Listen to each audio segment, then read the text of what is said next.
Norma regulamentadora número 03, embargo e interdição. Sumário. Nós temos o objetivo, as definições, a caracterização do grave e iminente risco, os requisitos de embargo e interdição, as disposições finais.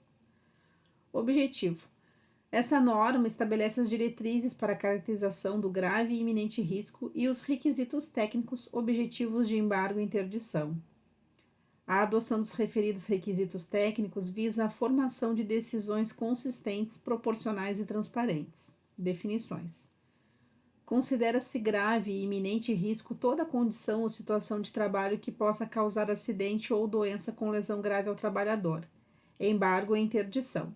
São medidas de urgência adotadas a partir da constatação de condição ou situação de trabalho que caracterize grave e iminente risco ao trabalhador. O embargo implica a paralisação parcial ou total da obra. A interdição implica a paralisação parcial ou total da atividade, da máquina ou equipamento, do setor de serviço ou do estabelecimento. O embargo e a interdição podem estar associados a uma ou mais das hipóteses referidas no item 3.2.1 e 3.2.2.2. O auditor fiscal do trabalho deve adotar o embargo ou a interdição na menor unidade onde for constatada a situação de grave e iminente risco. Caracterização do grave e iminente risco. A caracterização do grave e iminente risco deve considerar a consequência como resultado ou resultado potencial esperado de um evento, conforme tabela 3.1. A probabilidade como a chance de o resultado ocorrer ou estar ocorrendo, conforme a tabela 3.2. Para fins de aplicação desta norma, o risco é expresso em termos de uma combinação das consequências de um evento e a probabilidade de sua ocorrência. Ao avaliar os riscos, o auditor fiscal do trabalho deve considerar a consequência e a probabilidade separadamente. A classificação da consequência e da probabilidade será efetuada de forma fundamentada pelo auditor fiscal do trabalho. A classificação das consequências deve ser efetuada de acordo com o previsto na tabela 3.1 e a classificação das probabilidades de acordo com o previsto na tabela 3.2. A tabela 3.1. Classificação das consequências. Consequência morte, princípio geral, pode levar a óbito imediato ou que venha a ocorrer posteriormente. Consequência severa, princípio geral, pode prejudicar a integridade física ou saúde, provocando lesão ou sequelas permanentes. Consequência significativa, princípio geral, pode prejudicar a integridade física ou saúde, provocando lesão que implique em incapacidade temporária por prazo superior a 15 dias. Consequência leve, princípio geral, pode prejudicar a integridade física ou saúde, provocando lesão que implique em incapacidade temporária por prazo igual ou inferior a 15 dias. Consequência nenhuma, princípio geral, nenhuma lesão ou efeito à saúde. Tabela 3.2, classificação das probabilidades. Classificação provável, descrição.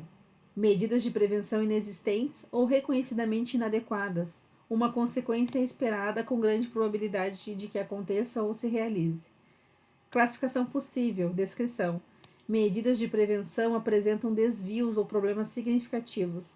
Não há garantia de que as medidas sejam mantidas. Uma consequência talvez aconteça, com possibilidade de que se efetive concebível. Classificação remota, descrição. Medidas de prevenção adequadas, mas com pequenos desvios, ainda que em funcionamento. Não há garantias de que sejam mantidas sempre ou a longo prazo. Uma consequência é pouco provável que aconteça, quase improvável. Classificação rara, descrição. Medidas de prevenção adequadas e com garantia da continuidade dessa situação.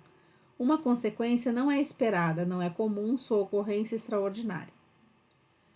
Na caracterização de grave e iminente risco ao trabalhador, o auditor fiscal do trabalho deverá estabelecer o excesso de risco por meio da comparação entre o risco atual, situação encontrada, e o risco de referência, situação objetivo. O excesso de risco representa o quanto o risco atual, situação encontrada, está distante do risco de referência esperado após a adoção de medidas de prevenção, situação objetivo. A tabela 3.3 deve ser utilizada pelo auditor fiscal do trabalho em caso de exposição individual ou de reduzido número de potenciais vítimas expostas ao risco avaliado. A tabela 3.4 deve ser utilizada para a avaliação de situação, onde a exposição ao risco pode resultar em lesão ou adoecimento de diversas vítimas simultaneamente.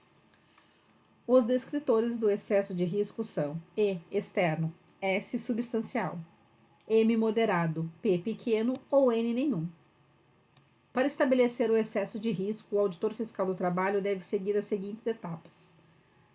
Primeira etapa: avaliar o risco atual, situação encontrada, decorrente das circunstâncias encontradas, levando em consideração as medidas de controle existentes, ou seja, o nível total de risco que se observa ou se considera existir na atividade, utilizando a classificação indicada nas colunas do lado esquerdo das tabelas.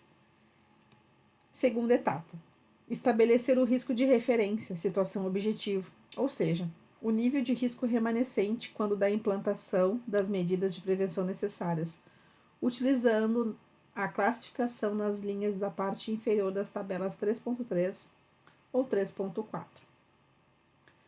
Para ambos os riscos, atual e de referência, definidos na primeira e na segunda etapas, respectivamente, deve-se determinar a consequência em primeiro lugar e, em seguida, a probabilidade de a consequência ocorrer. As condições ou situações de trabalho contempladas em normas regulamentadoras consideram-se como situação objeto risco de referência, situação objetivo risco de referência. O auditor fiscal do trabalho deve sempre considerar a consequência de maior previsibilidade de ocorrência. Requisitos de embargo e interdição. São passíveis de embargo ou interdição a obra, a atividade, a máquina ou equipamento ou setor de serviço ou estabelecimento, com a brevidade que a ocorrência exigir, sempre que o auditor fiscal do trabalho constatar a existência de excesso de risco externo. São passíveis de embargo ou interdição a obra, a atividade, a máquina ou equipamento, o setor de serviço ou estabelecimento com a brevidade que a ocorrência exigir, consideradas as circunstâncias do caso específico, quando o auditor fiscal do trabalho constatar a existência de excesso de risco substancial. O auditor fiscal do trabalho deve considerar se a situação encontrada é passível de imediata adequação. Concluindo pela viabilidade de imediata adequação, o auditor fiscal do trabalho determinará a necessidade de paralisação das atividades relacionadas à situação de risco e a adoção imediata de medidas de prevenção e precaução para o saneamento do risco que não gerem riscos adicionais. Não são passíveis de embargo ou interdição as situações com avaliação de excesso de risco moderado, M, pequeno, P ou nenhum N. Tabela de excesso de riscos, exposição individual ou reduzido número de potenciais vítimas. Então, nós temos a classificação do risco, que é a situação encontrada, consequência nenhuma, probabilidade rara, então ela vai ter uma linha toda de N para morte severa, N para consequência de referência significativa, leve. Na consequência leve, a gente vai ter uma probabilidade remota, possível e provável. Na consequência significativa, também teremos uma probabilidade remota, possível e provável. Na consequência morte severa, também a probabilidade vai ser remota, possível e provável. A classificação do risco de referência é a situação objetivo e o excesso de risco vai ser E extremo, S substancial, M moderado, P pequeno, N nenhum. Na tabela de excesso de riscos, exposição ao risco pode resultar em lesão ou adoecimento de diversas vítimas simultaneamente.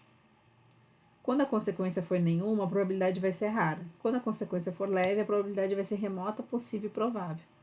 Consequência significativa, a probabilidade vai ser remota, possível e provável. Consequência morte severa, probabilidade remota, possível e provável também. A classificação do risco de referência vai ser a situação objetiva aqui também. Com a cor vermelha E para extremo, laranja S substancial, amarelo para M moderado, verde para P pequeno e cinza para N de nenhum. Disposições finais. A metodologia de avaliação qualitativa prevista nessa norma possui a finalidade específica de caracterização de situações graves e iminente risco pelo auditor fiscal do trabalho, não se constituindo em metodologia padronizada para a gestão de riscos pelo empregador. Fica dispensado o uso de metodologia prevista nessa norma para imposição de medida de embargo ou interdição, quando constatada a condição ou situação definida como grave e iminente risco às normas regulamentadoras. O embargo e a interdição são medidas de proteção emergencial à segurança e à saúde do trabalhador, não se caracterizando como medidas punitivas. Achei bem importante essa parte, pessoal. O embargo e a interdição são medidas de proteção emergencial à segurança e à saúde do trabalhador, não se caracterizando como medidas punitivas. Nas condições ou situações de trabalho em que não haja previsão normativa da situação objetivo, risco de referência, o auditor fiscal do trabalho deverá incluir na fundamentação os critérios técnicos utilizados para a determinação da situação objetivo, risco de referência. A imposição de embargo ou interdição não elide a lavratura de autos de infração por descumprimento das normas de segurança e saúde do trabalho ou dos demais dispositivos da legislação trabalhista relacionados à situação analisada. Durante a vigência do embargo ou interdição, podem ser desenvolvidas atividades necessárias à correção da situação de grave e iminente risco, desde que garantidas condições de segurança e saúde aos trabalhadores envolvidos. Durante a paralisação do serviço, em decorrência da interdição ou do embargo, os trabalhadores receberão os salários como se estivessem em efetivo exercício.